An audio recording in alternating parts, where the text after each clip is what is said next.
കുറേ നാൾക്ക് ശേഷം നമുക്കിതാ ചോക്ലേറ്റ് ടവറിൻ്റെ വർക്ക് കിട്ടിയിട്ടുണ്ട്. അപ്പോൾ നമുക്ക് അന്ന് ചെയ്യുമ്പോൾ എന്നും പണിയോട് പണിയാണ്. അതുകൊണ്ട് തന്നെ ഓരോ സ്റ്റെപ്പും ഞാൻ സൂക്ഷിച്ച് തന്നെ ചെയ്തിരുന്നത്. എല്ലാം നല്ല അടിപൊളിയായിട്ട് തന്നെ പോയി. പക്ഷേ നമുക്ക് എന്തെങ്കിലുമൊക്കെ ഒരു പണി ഉറപ്പാണല്ലോ. നമ്മൾ 2 ടയർ ആയിട്ടാണ് നമ്മൾ ചോക്ലേറ്റ് ടവർ സെറ്റ് ചെയ്യുന്നത്. അതിൽ ഫസ്റ്റ് ടയറിൽ നമ്മൾ ചോക്ലേറ്റ് ആയിട്ട് ഡയറി മിൽക്കും, പിന്നെ സെക്കൻഡ് ടവറിൽ നമ്മൾ കിക്കറ്റാണ് വെച്ചിരിക്കുന്നത്. പിന്നെ മുകളിൽ കുറച്ച് ഫ്ലവേഴ്സാണ് വെച്ച് കൊടുക്കുന്നത്.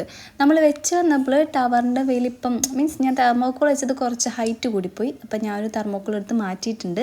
എന്നിട്ട് ഈ ഫ്ലവർ വെച്ചുകൊണ്ടിരിക്കുമ്പോഴാണ് നമുക്ക് പണികൾ വരുന്നത്.